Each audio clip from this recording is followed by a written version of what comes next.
Hey everyone, it's George from Blockchain DXB and today is the 26th of September 2024.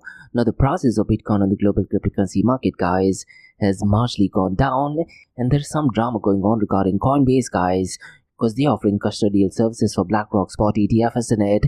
And looks like the investors are not sure as to what is the numbers that is going on, and looks like the numbers are not available to investors. Now this drama is still unfolding, guys. And BlackRock, guys, they have gone ahead and amended the spot Bitcoin ETF options as well. Now look, guys, over the next coming days, we'll get some indication as to what is going on. But at a macro level, guys, I don't think it's something to be worried about. But the market reacts to the smallest of things, isn't it? So I'll very briefly touch base on this. Now in today's episode, guys, I'm going to be talking about a really interesting report that is published by Chainlink.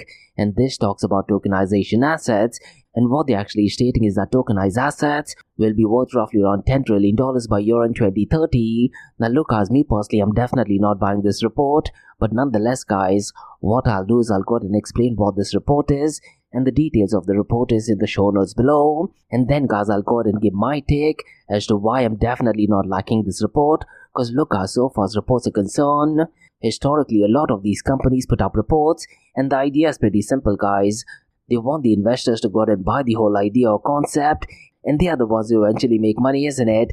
And in the past, guys, I very specifically remember PwC had put out a report in 2018 that talked about supply chain management to be worth $5 trillion by year-end 2020. Now we are towards the end of 2024, guys, and if you look at the global cryptocurrency market, it is barely touching the $2 trillion mark, isn't it? So whenever you're talking about these reports, guys, we definitely need to go ahead and question them. But nonetheless, guys, in today's episode, I'll definitely go ahead and give out what this report is. Now regarding Bitcoin, guys, we do have some really interesting development, and this information is something which a lot of privacy guys would like. And there is something called a zero-knowledge proof, guys, and in Bitcoin we can go ahead and implement something similar, and there is something called as BitSNARK, which is essentially a zero-knowledge proof verification protocol for Bitcoin, and looks like the developers of it, they want to go ahead and make the source code completely open source, so I'll definitely go ahead and share more information regarding this. Now the next news, guys, is also regarding Chainlink, and this is more to do with transactions taking place in Chainlink, and it has actually shot up by 296%.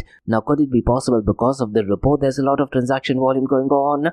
That is definitely high possibility, isn't it? So I'll go ahead and give out more information regarding this. Now the final news, guys, is a really interesting news, and this is to do with the leading payment service provider called as Visa, and they are launching a Fiat-Backed token on Ethereum. So I'll go ahead and give out more information regarding this. Now look, guys, MasterCard and Visa card getting into Ethereum could potentially be a game changer, but it's going to be really interesting to see how they are going to be implementing it on an open blockchain. But definitely a brilliant concept, isn't it? And what is really important to note, guys, one of the leading banks in Spain, that is BBVA, they will be one of the first institutions to utilize the service. So definitely really interesting news. So quite a lot to cover, guys, in today's episode. We will be looking at two news from Dubai, UAE and the Middle East. Now the first news, guys, is definitely a massive one, and this is to do with Bybit. And Bybit, guys, they are launching Islamic account, and they are expanding access to crypto trading for Muslim communities worldwide. And to be honest, guys, this is a genius marketing move as well, isn't it? Because when you talk about it being Sharia compliant, a lot of the high net worthy individuals from United Arab Emirates as well as the MENA region, they will definitely like to be onboarded into this. So definitely brilliant news. Now the second news, guys, is another massive news, and this is to do with artificial intelligence. And Microsoft, guys, looks like they're expanding the Global Engineering Development Center footprint in the United Arab Emirates, and they are doing that with the capital of Emirates, that is Abu Dhabi. So in today's episode, I'll definitely go to touch base on this. Now look, guys, if you're really active on LinkedIn, there are a couple of images of the President of United Arab Emirates having a meetup session not just with the President of United States of America, but also with CEOs of some of the top biggest companies, and Microsoft CEO was also one of them. And I'm pretty much sure, guys, this news is circulating in mainstream media as well. Now look, guys, so far as United Arab Emirates is concerned, they're definitely turning out to be the leaders not just in the Middle East, but probably in the entire world so far as technology as well as artificial intelligence is concerned, isn't it? So definitely positive news. So quite a lot to cover, guys, in today's episode. Let's kickstart with it right away. Hey everyone, it's George from Blockchain DXB, and before we kickstart today's episode, guys, I do have a really interesting announcement. and this is to do with the biggest Bitcoin event that is going to take place in the Emirate of Abu Dhabi. And the Bitcoin Mena conference, guys, is coming to the capital of United Arab Emirates, and the event is taking place between the 9th and 10th of December at the iconic location of ADNEX Center in Abu Dhabi. Now look, guys, you have the opportunity to join 6,000 attendees for 2 full days of groundbreaking insights, networking and innovation. And this event, guys, will feature top industry speakers as well as exhibitors as well. Now here's the beautiful thing, guys, the ticket is priced at $299, but for the listeners of Blockchain DXB, you get the event completely free of cost. This is absolutely a deal breaker, isn't it? So what I'd really recommend you to do is, guys, in the show notes below there is a registration link, and the code that you can use for the event is in the show note below as well. Now look, guys, you definitely can't miss this event because Bitcoin Mena is a premier event. It is kind of like the king of all kings of as events are concerned, isn't it? And earlier this year, guys, none other than President Donald Trump was the headlining speaker, isn't it? And we know what happened at the Bitcoin National event and what kind of an impact it had, not just on Bitcoin but in the political sphere as well. So listen, guys, go to the show notes below and sign up for the event, and the registration is completely free of cost as well. So hopefully I get to see you at this event. Thank you to our sponsors for being part of the Blockchain DXB journey. Firstly, Advanced Media.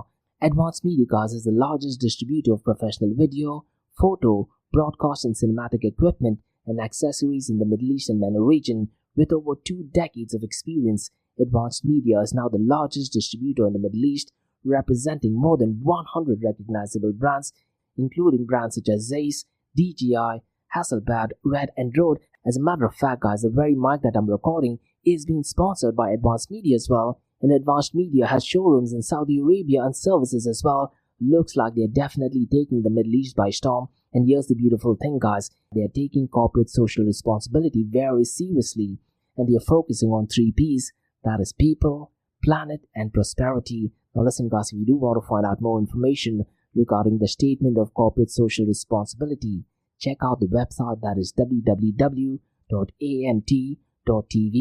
And here's the beautiful thing, guys, they also want to be a leader and set an example and reputation as a pioneer and member of the community. And in doing so, guys, they also have an AMT scholarship with SAE Institute in Dubai, UAE. So definitely check it out. And also, guys, Advanced Media is committed to persistently developing, organizing and hosting training workshops, seminars and community events that educate, inform and familiarize consumers with new equipment and the latest technological advances. So listen, guys, do one thing. If you do want to support this channel, go to the website, that is www.amt.tv, and follow the social media channels as well. All of the details are in the show notes below. Next, Startup OI is global one-tech platform for tech. It offers global high-paying tech jobs with flexibility in working time and location, global free tech events, and tech networks to connect with global like-minded engineers. A brilliant platform to listen to the tech experts in Metaverse and to grab their insights. Now listen, all you have to do is download the app Startup OI. If you're using an Android version, go to Google Store and App Store for iOS devices. Alternatively, you can also click on the show notes below to download Startup OI. Next, guys, listen, if you're into fitness, if you're into adventure, if you want to do something wild but still want to keep your health in check, there is a new podcast in town, a podcast focusing on obstacle course race in the Middle East. The podcast is called the Race Pace Podcast.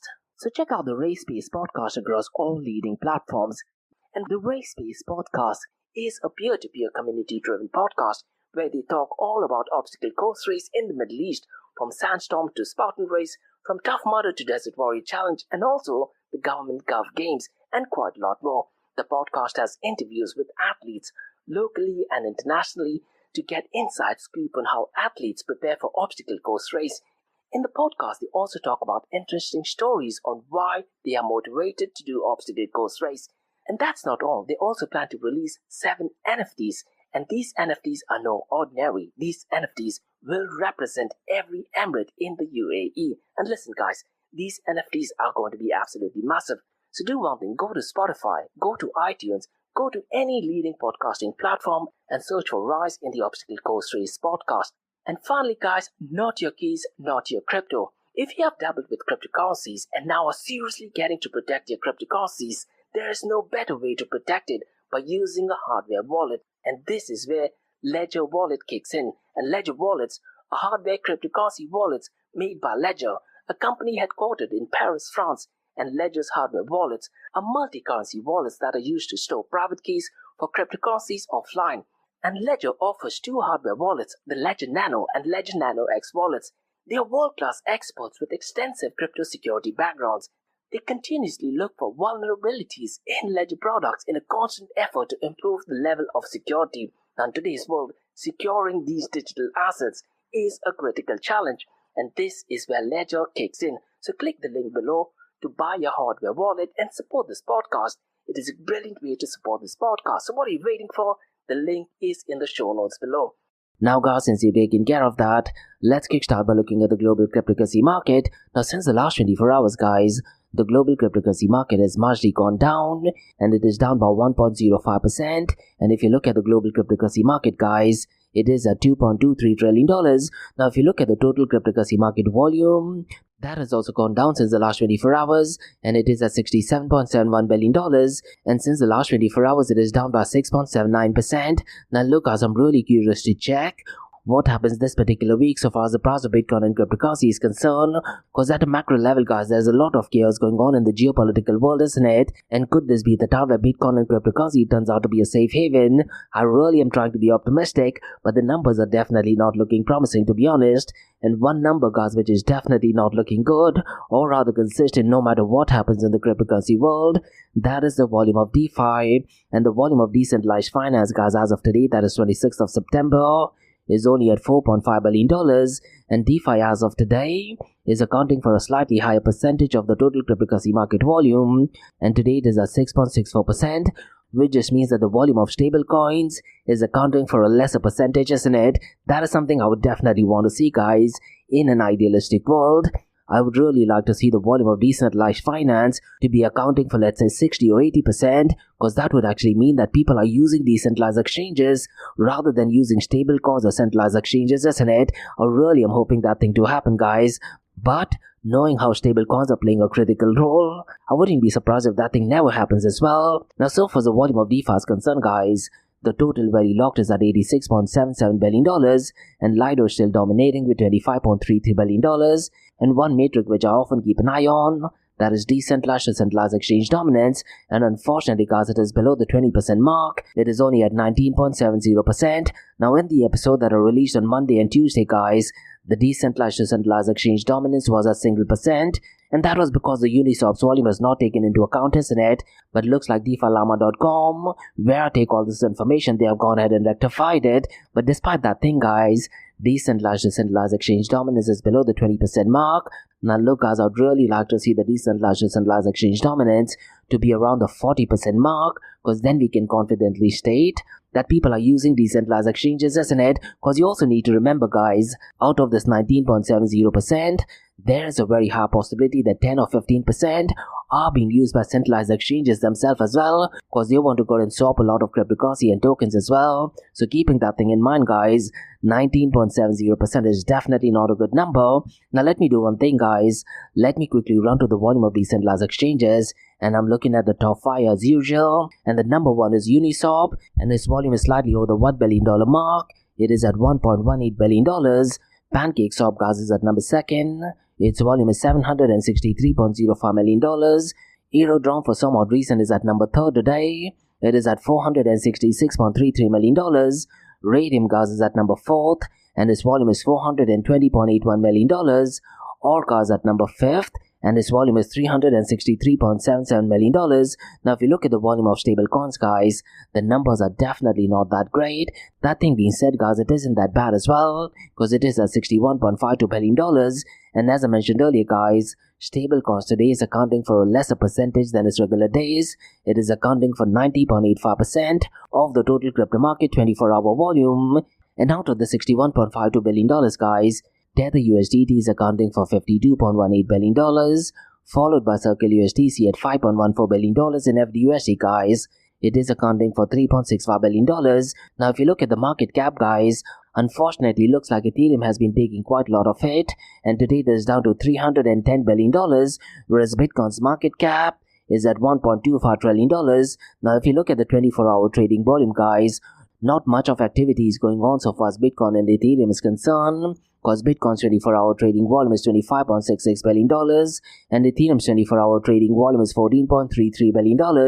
Now look, as if you look at these numbers, the volume of stablecoins is more than double of the volume of Bitcoin and Ethereum, isn't it? As a matter of fact, only the volume of Tether USDT, guys, is more than double of the 24-hour trading volume of Bitcoin and Ethereum.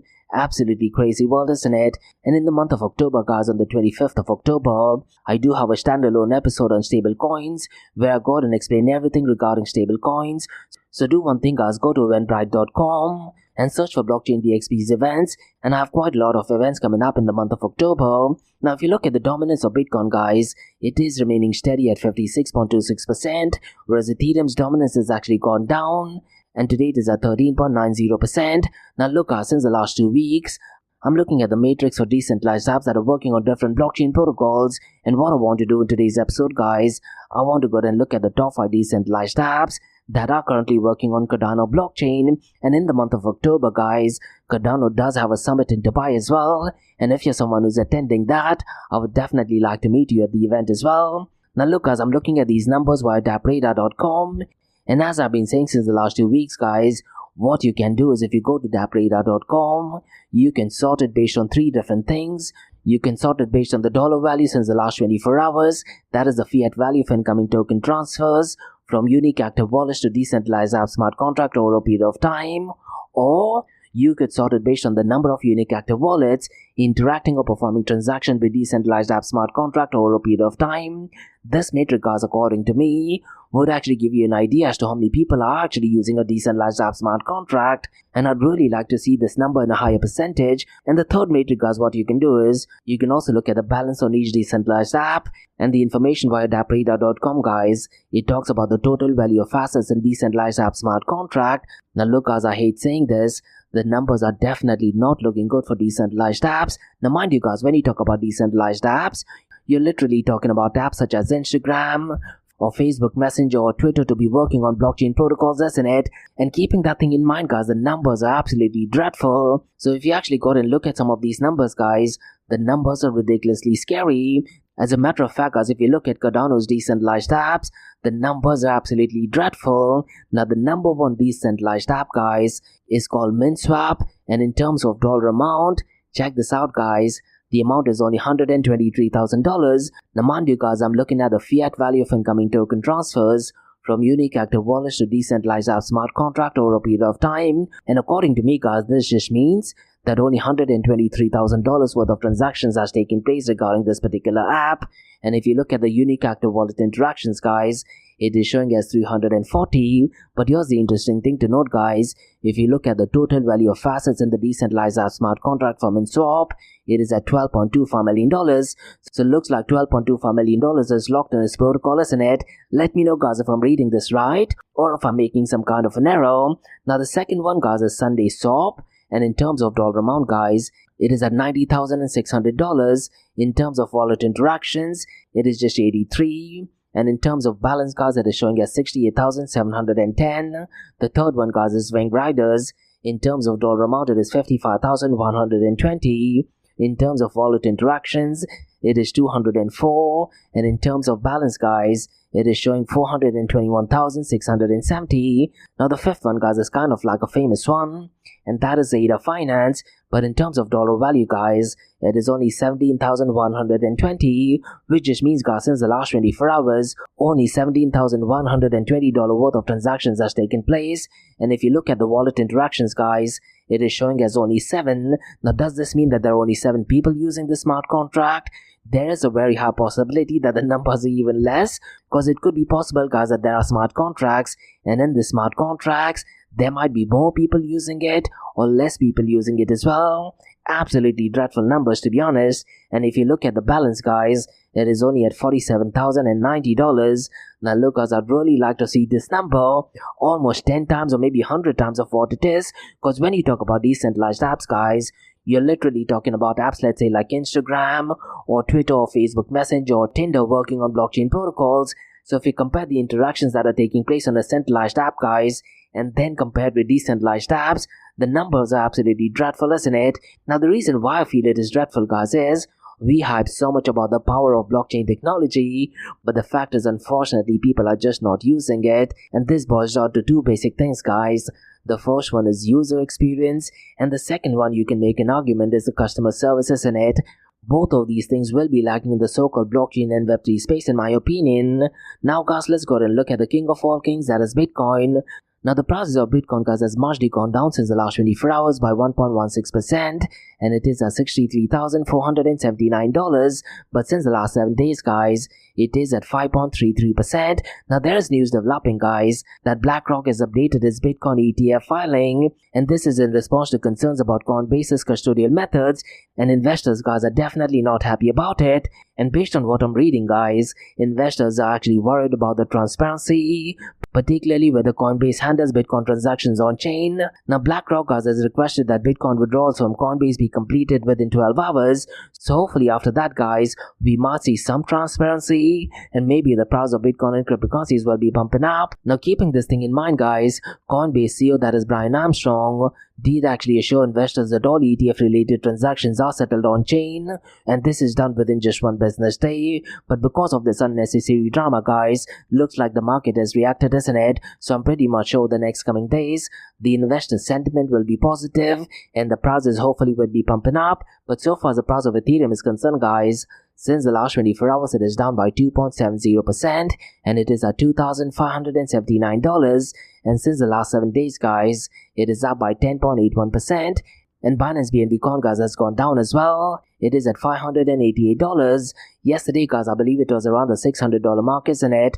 And since the last 24 hours, guys, Binance is down by 3.21%, but since the last 7 days, it is up by 7.53%. Now look, guys, the cryptocurrency world is absolutely wild and wicked, isn't it? And based on my experience, guys, there are so many different narratives in the Bitcoin and blockchain space, and one narrative which is hyping up a lot, that is to do with tokenization. Now look, guys, the only reason people are talking about tokenization is only because of an interview Larry Fink, who's the CEO of BlackRock, by the way. He actually said in an interview with CNBC that he does not care much about the spot Bitcoin ETF. Rather, he's focused on tokenization, and I've said this thing recently as well. The interview was just roughly around 7 minutes, guys, and immediately when I heard the interview, I immediately mentioned in my Crypto and Coffee at 8 podcast that the next hype or the next narrative that is going to be circulating is to do with tokenization. And keeping that thing in mind, guys, Chainlink, which is a leading Oracle service provider, they have provided a really interesting report that actually talks about tokenization assets to be worth roughly around $10 trillion by 2030. Now look, guys, I'm definitely not buying this report, but what I want to do is, guys, first, I'll go ahead and explain what this report is, and I'll go ahead and give us some basic level information regarding this report, because the report touches base on a couple of things, guys, such as market opportunity, benefits of asset tokenization, the different types of tokenized assets, and they've also touched base on Chainlink's role in tokenization. They've also touched base on risk and security, and finally, guys, the report also discusses automation and data services. So what I want to do is, I want to go ahead and explain what that report states, and then, guys, I'll go ahead and discuss why this report absolutely sucks, because this report actually states, guys, by 2030 tokenized assets could actually represent 5 to 10% of global assets, valued at somewhere between $10 to $16 trillion. Now look, guys, I'm definitely not buying this report, but let me go ahead and explain what this report states, guys.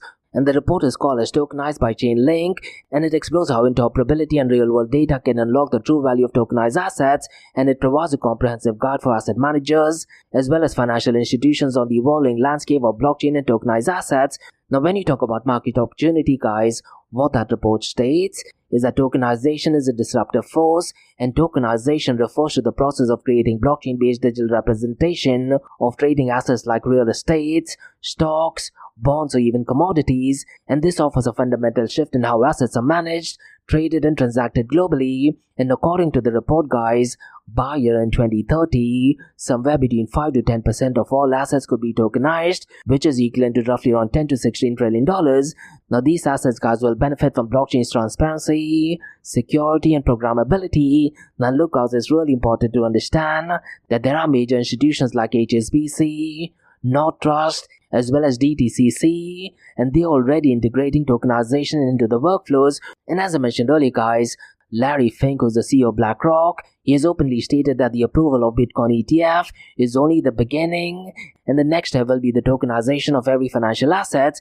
But look, guys, it's really important to understand, when you talk about tokenization, you need to go out and do KYC, you need to go out and do AML. How will that thing work on an open blockchain? And that is a topic yet needs to be answered. Now, the report also touches base on the benefits of asset tokenization, and it talks about real-time settlement. Now, look, guys, tokenized assets enable nearly instantaneous settlement, isn't it? And unlike traditional financial transactions, guys, which might take more than a couple of days in stock markets, smart contracts automate processes like delivery versus payment, and it does this by reducing intermediaries. And the report, guys, also gives an example of Sweden, because Sweden's central bank has experimented with an e-corona that could offer real-time payments. Now, going back to 2016, guys, Emirates NBD Bank from United Arab Emirates did actually go and try to do a share certificate to India, and it did actually work successfully, but I haven't heard absolutely anything since then. Now, the report also talks about blockchain as a golden record, as a blockchain can serve as a single source of truth for asset ownership, isn't it?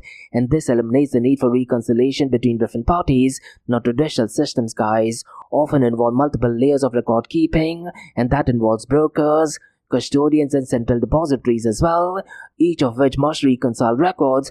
But with tokenized assets, a blockchain's immutable ledger ensures that all parties have access to the same real-time data about ownership. Now, so far as global liquidity is concerned, the report actually states that tokenization allows previously liquid assets to become more liquid by fractional ownership, and assets, let's say like real estate or arts, or even commodities that were traditionally difficult to trade in smaller denominations, can now be bought and sold in fractions, thereby opening up markets to a broader investor base. And this increased liquidity, guys, benefits both investors and asset managers by unlocking dormant capital. And in a blockchain environment, guys, composability refers to the ability of assets and services to interact seamlessly within a standard framework, and tokenized assets can be incorporated into DeFi platforms that can be used for borrowing, lending, staking, and thereby enabling more efficient use of capital.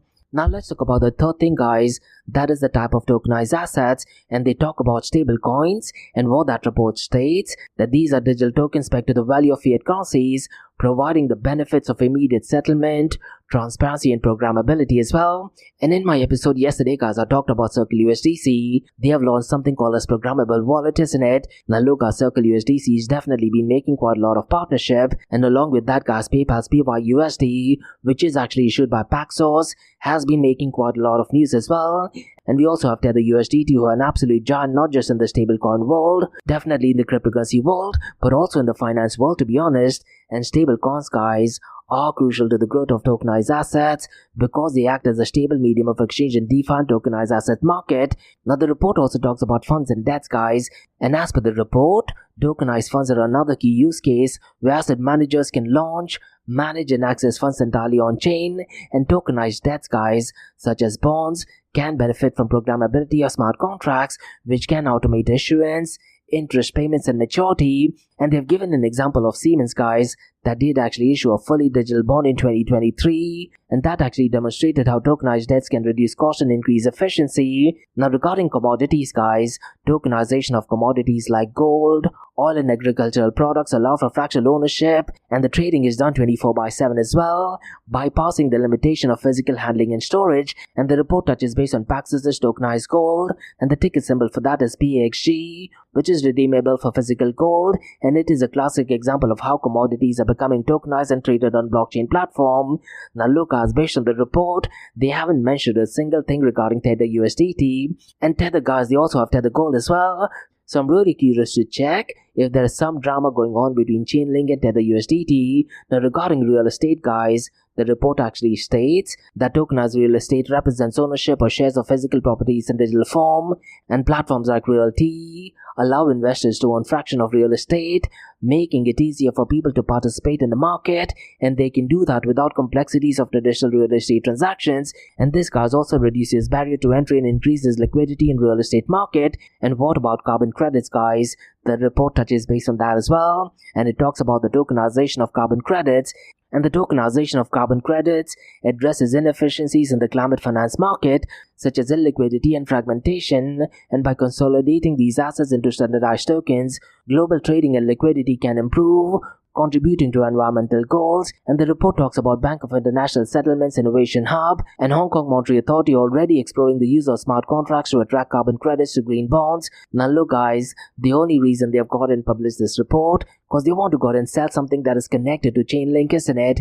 And the report touches based on Chainlink's role in tokenization, and they talk about decentralized Oracle network. Now mind you guys, I'm definitely a fan of Chainlink, and I do feel that Chainlink is definitely a game changer, but so far as tokenization is concerned, I definitely am not content with this report, but let me go ahead and give out more information regarding this report, because what that report states is Chainlink's role in tokenization, and they talk about Chainlink can provide decentralized Oracle that will allow blockchains to interact with real-world data, which is crucial for functioning of smart contracts and tokenized assets. And without oracles, guys, or distributed oracles to be precise, blockchains are isolated systems that cannot access external data, isn't it? And we talk about prices, interest rates, as well as proof of reserves.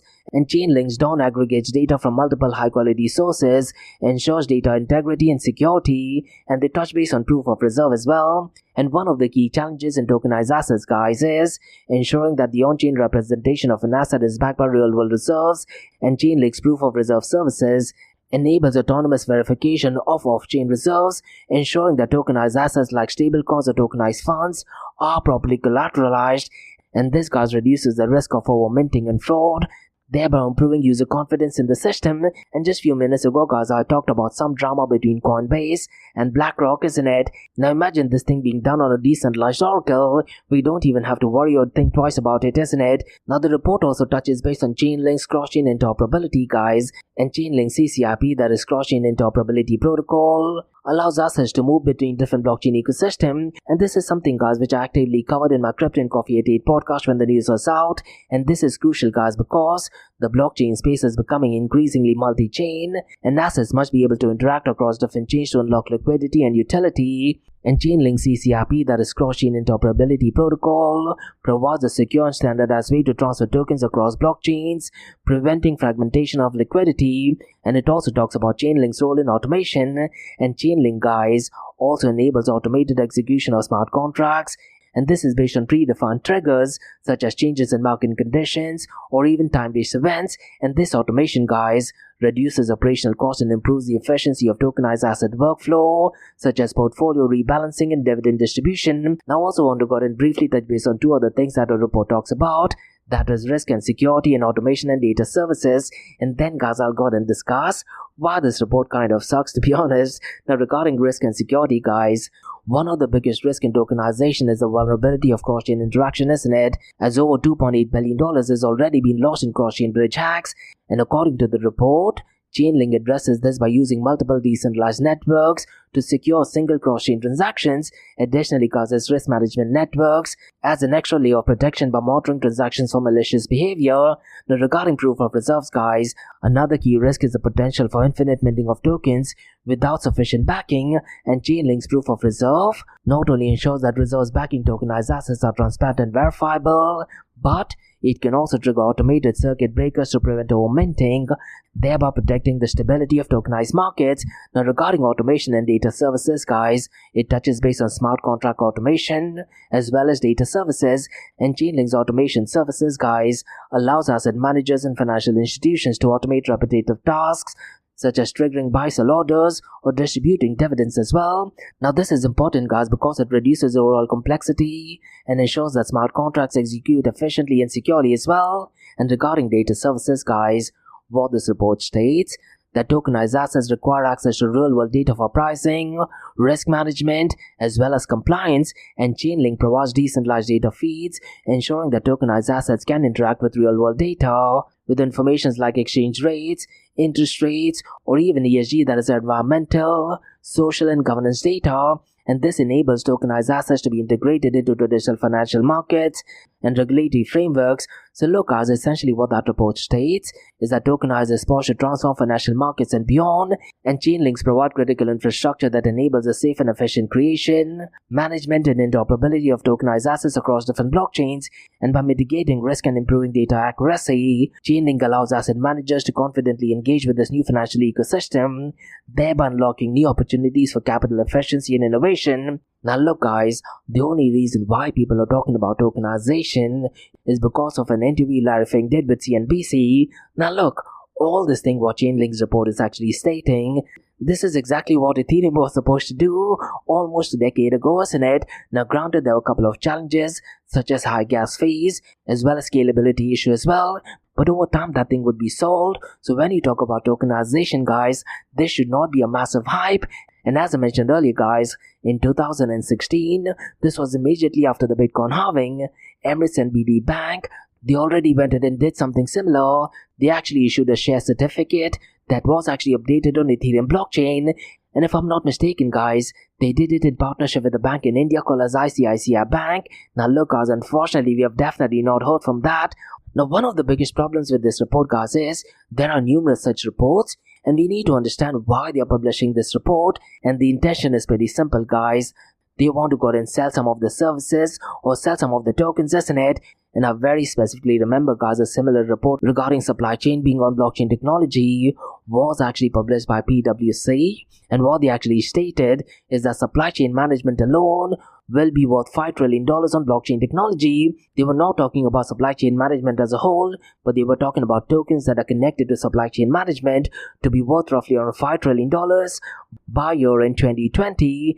Now look guys, we are towards the end of 2024 and the global cryptocurrency market is just hovering around the $2 trillion mark, isn't it?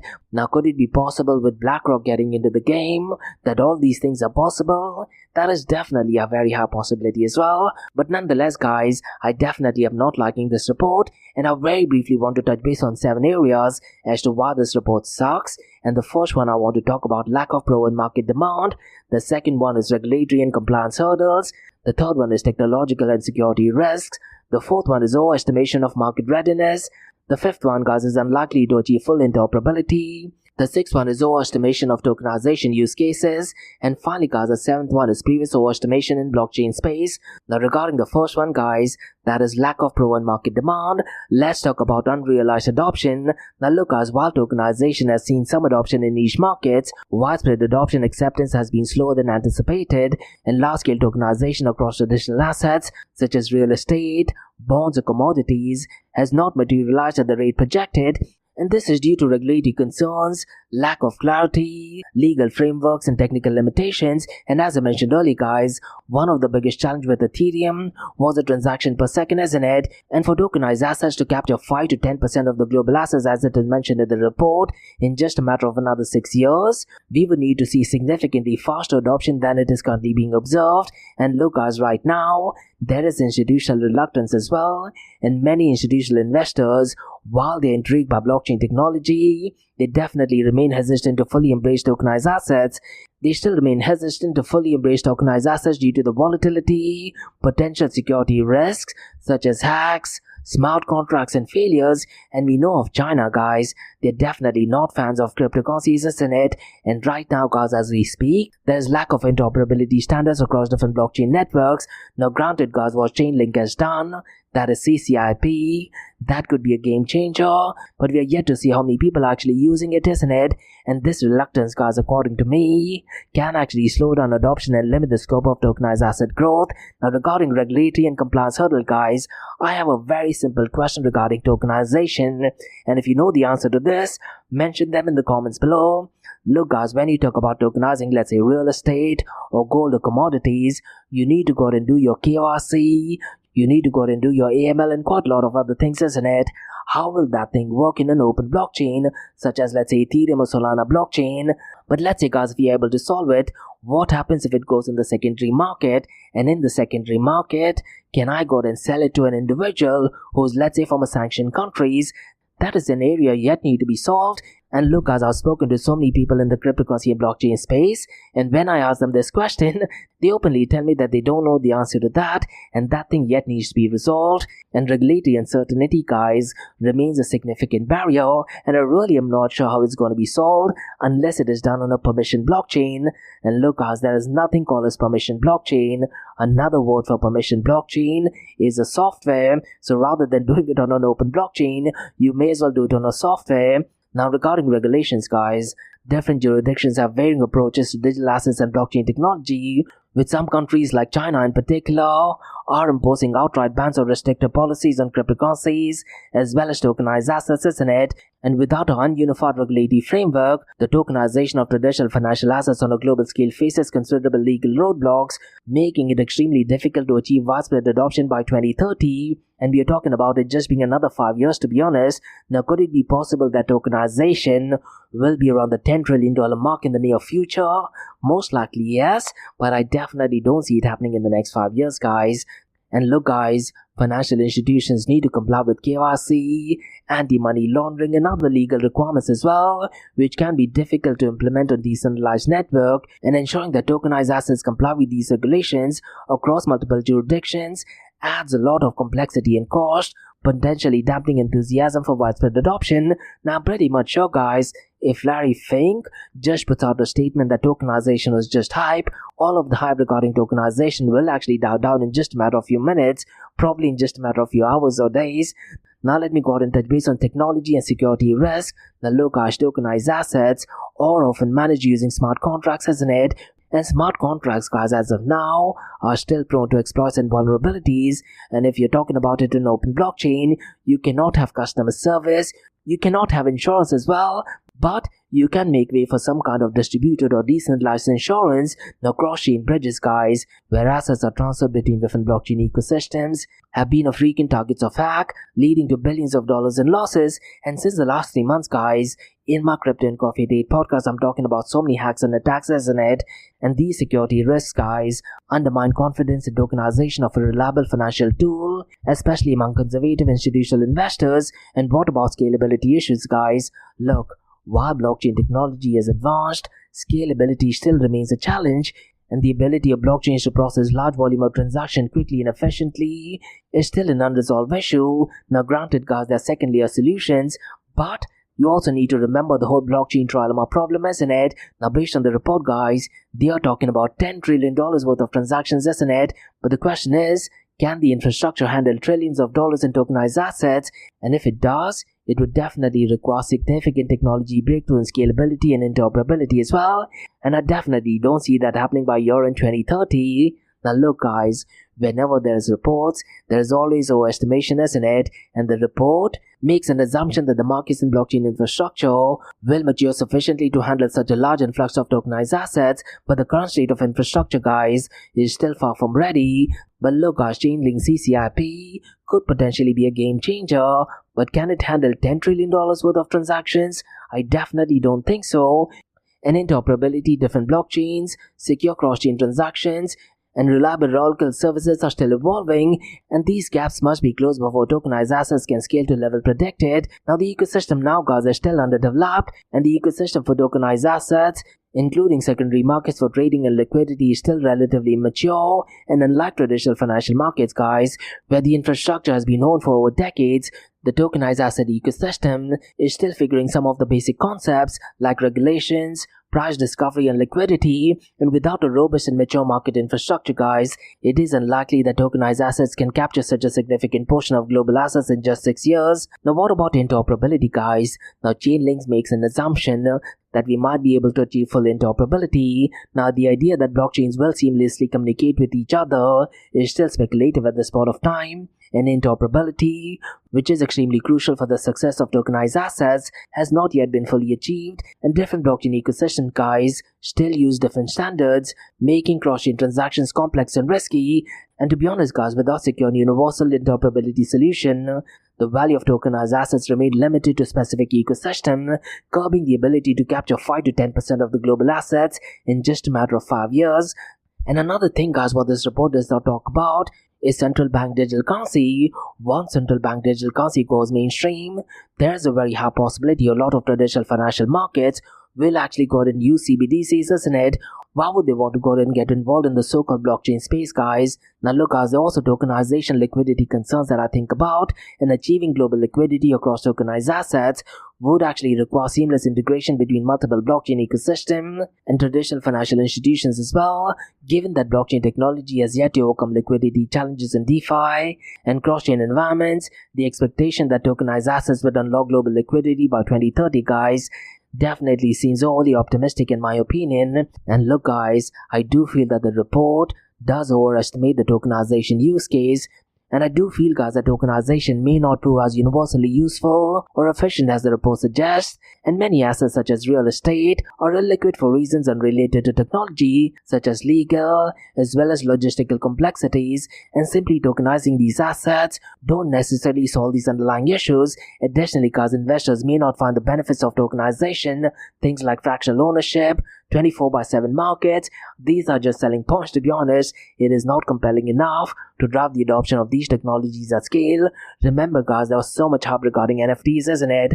People were talking about houses to be sold as NFTs as well. Most of the hype has died down, isn't it? And look guys, so far as cryptocurrency and blockchain is concerned, there's still lack of consumer and institutional trust, and trust in blockchain and tokenization is still a hurdle, but the report actually assumes that the market will overcome its skepticism about blockchain technology, but scandals like the collapse of FTX and frequent DeFi hacks have eroded the trust in digital asset spaces in it, and convincing conservative institutions and consumers to shift to tokenized assets may take much longer than the report suggests. So look guys, this report definitely seems one-sided. Now the final thing guys I want to touch base is the previous overestimation in blockchain space, and as I mentioned earlier guys, there have been numerous such reports in the past, and when you talk about price predictions, there have been so many wild predictions, isn't it? Standard Chartered did actually state that the price of Bitcoin will be $150,000 by year in 2023, and we are in 2024 guys, and the price is nowhere close to that, and there are so many so-called Bitcoin experts who have actually stated that the price of Bitcoin could actually reach $1 million by year in 2020. And if you look at the late great John McAfee guys, he actually said by year in 2020 the price of one Bitcoin will be $1 million. So these are all speculations, isn't it? And look guys, I tend to read a lot of these reports, and similar reports in the past guys have made some really wicked claims about the future of blockchain and cryptocurrencies, and they were predicting widespread adoption with unrealistic timelines as well. And at this point of time guys, I'm pretty much sure you've heard of stock to flow model as well, isn't it? Now these claims guys often fail to take into account the real world complexities of regulatory, technological and social adoption, and the report actually claims that tokenized assets will grow to $10 to $16 trillion by 2030 may similarly be over-exuberant, given that blockchain technology has yet to deliver on many previous promises. And look guys, the CEO of Microsoft, that is Satya Nadella, did actually state that the cryptocurrency and blockchain world does actually need a ChatGPT moment. Unfortunately guys, we haven't seen that yet. Now look guys, it's really important to note that whenever there is a new technology, the new user experience has to be at least 10 times better than what you're currently experiencing. And based on my knowledge and expertise in the space guys, I do not see any use case of blockchain technology as such when you talk about Bitcoin guys. And if you actually compare it with, let's say, fiat currencies, is it offering a 10 times better user experience? The answer to that is yes, maybe even 25x better. Now look guys, I hate saying this, Bitcoin not blockchain should be the right narrative, but look guys, regarding this report, the only thing I can say is that while tokenization has exciting potential, the prediction that it'll capture 5 to 10% of global assets by 2030 does seem overly ambitious, and the combination of regulatory hurdles, technological challenges, security risk, as well as market immaturity does actually suggest that this vision is unlikely to be fulfilled in just a matter of 6 years. It could be possible, let's say by 2040 or 2050 it is possible. Most likely yes. So let me know guys, what are your thoughts regarding this? And if you're someone who's working in Chainlink guys, I would definitely like to go ahead and discuss more details regarding this report. Now guys, let's go ahead and discuss some really interesting news that is to do with zero knowledge proof and Bitcoin OS guys, also called as BOS. They have open source BitSNARK, which is a zero knowledge proof verification for Bitcoin, and BitSNARK guys allows privacy preserving transactions and smart contracts without changing Bitcoin's core protocol, thereby enhancing its role in decentralized finance. Now look guys, while ZK Snarks enables complex applications on Bitcoin by verifying transactions without revealing sensitive data, I'm not sure Bitcoin maximalists would actually like it, and the community's historical resistance to change is definitely going to be a massive challenge. And Eden Yango, who is the CEO of Bitcoin OS, hopes that the open source nature of BitSNARK will foster collaboration and innovation. Now we actually kind of had an interview with Cointelegraph, and the details for that is in the show notes below. Now guys, let me go ahead and touch base on a really interesting data that is actually published by Into the Block that literally talks about Chainlink transactions shooting up by 296%. Now could it be possible because of the report it has done that? Most likely yes, and Chainlink whales guys, they have become really active once again, and the whale transactions involving Link token, valued at $100,000 or more, have seen a significant surge, with a notable 296% increase in large transactions, and more importantly guys, the number of active addresses have also risen by 14.7%. So the big question guys is, what is actually driving the renewed activity? Could it be possible that Chainlink CCIP is one of the reasons? Most likely yes, but they recently published this report, and there is a very high possibility because of that there is so much of activity, isn't it? Now there are several factors guys that could be driving the renewed activity among Chainlink whales, and I can think of, let's say, it could be increased adoption of Chainlink services, anticipation of staking upgrades, any partnership announcement or ecosystem growth, market sentiment and speculation, and also macro factors in the crypto market. Now could it be possible because of this report there is so much of activity going on? And who's to say guys, maybe they were funded by BlackRock to go and produce this report, and because of that there is a spike in the volume. You never know guys, in the cryptocurrency world absolutely everything is possible, isn't it? Now guys, let me go and touch base on some news regarding Visa. And Visa has launched something called as VTAP, that is Visa's Tokenized Asset Platform, and they want to assist banks in issuing Fiat-Backed tokens on Ethereum blockchain. And this platform guys will leverage smart contracts to digitize and automate existing processes for exchanging real-world assets, also called as RWAs, and these are commodities like bonds, and they want to do it with real-time settlements. And one of the biggest banking giants in Spain, that is BBVA, they will be one of the first institutions to utilize VTAP, and this particular project guys is planning to go live by 2025, so definitely interesting news.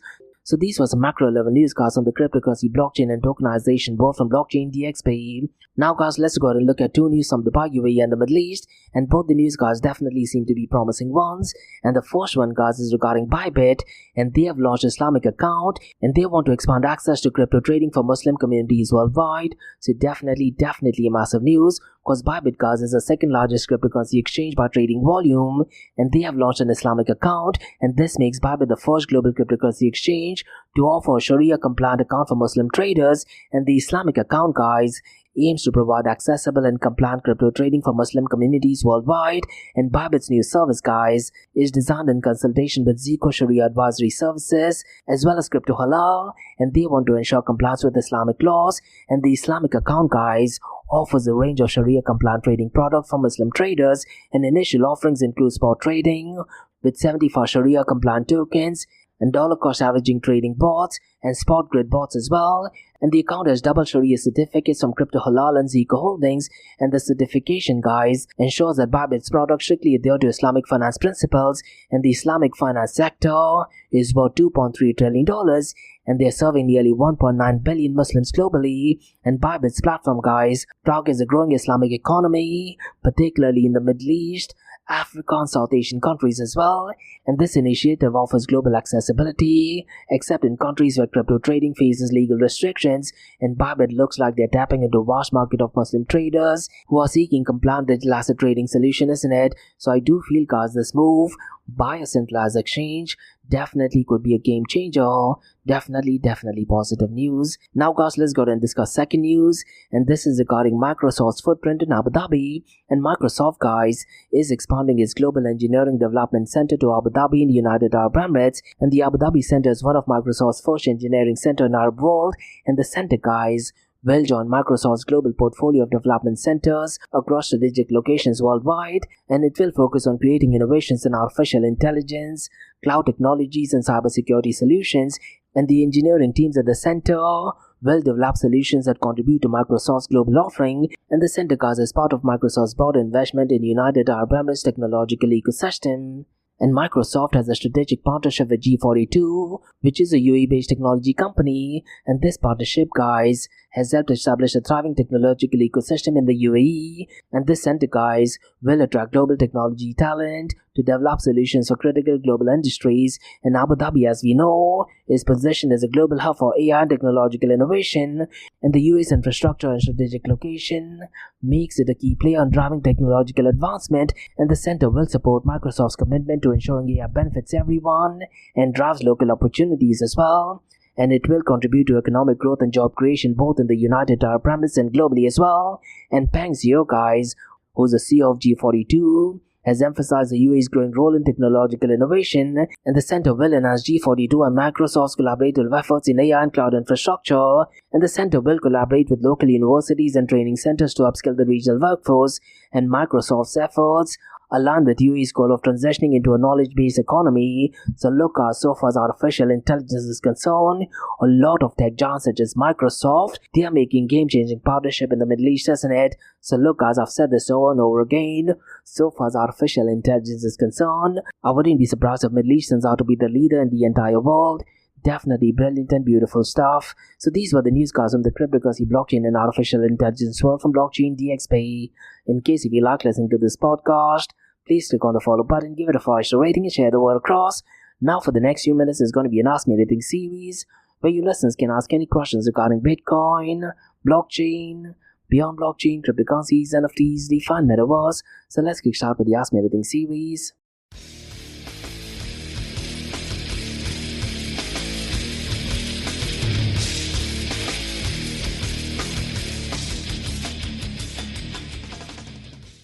Hey everyone, it's George from Blockchain DXB listening to the Ask Me Anything series, where you listeners can ask any questions regarding Bitcoin, blockchain, beyond blockchain, cryptocurrencies, NFTs, DeFi, and Metaverse. I have a question by Mustafa who asks, with BlackRock's concern about Coinbase's custodial practices, do you think transparency in Bitcoin ETFs will significantly impact institutional adoption? This, to be honest, Mustafa, is such a brilliant question, and the answer to that is yes, because I do feel transparency in Bitcoin ETF should actually play a pivotal role in institutional adoption, and institutional investors like pension funds, hedge funds, and asset managers typically have a lower risk tolerance than retail investors, isn't it? Because they rely on strong regulatory framework, custodial transparency, and assurance that assets they are investing in are extremely legitimate and secure. So the concern raised by BlackRock about Coinbase, according to me, Mustafa, highlights a really critical issue, and if large institutions cannot confidently verify the ETF-related transactions are handled on-chain and securely, it could definitely erode trust. However, that thing being said, Mustafa, if Coinbase and other custodians address these concerns with more stringent transparency measures, it could have the opposite effect. It could actually strengthen the confidence in ETF structure and boosting adoption, which I do believe will be happening in the next few hours and the next few days. And when institutions see that Bitcoin is being handled in a fully compliant as well as auditable way, I do feel Mustafa they are more likely to allocate capital, knowing that the investors are both secure and legitimate, and BlackRock's focus on clear and efficient Bitcoin withdrawal process definitely shows that institutional players are serious about these issues, and that transparency will be the key to unlocking trillions in potential investment. And look, Mustafa, I do feel that ultimately the success of Bitcoin ETF and broader cryptocurrency adoption will hinge on ensuring strong custodial practices, clear audit trails, and regulatory compliance as well. Now, what I'd really recommend you to do, Mustafa, and even our listeners, on Twitter, make sure you go and follow Eric Balkanis, because he's the one who's actually tweeting regarding this, and I'm pretty much sure he'll be following up with these tweets as well. But definitely great question. And that's about all, guys, from the Ask Me Anything series on Blockchain DXB. In case if you like listening to this podcast, please click on the follow button, give it a 5-star rating, and share the word across. Remember, Monday to Thursdays, 8 a.m. to 8:30 a.m. we have Crypto with Coffee podcast, where we cover top news and information pertaining to the price of cryptocurrencies, some major breaking news, occasionally short and sweet news as well, news that has an impact in the cryptocurrency world. The other two news and information is related to Dubai, UAE, and the Middle East, from the cryptocurrency, blockchain, and artificial intelligence world. And what you're listening to right now is the Ask Me Anything series, where you listeners can ask any questions regarding Bitcoin, blockchain, beyond blockchain, cryptocurrencies, NFTs, DeFi, and Metaverse. So thanks so much for listening, guys, and have a nice one. Bye-bye.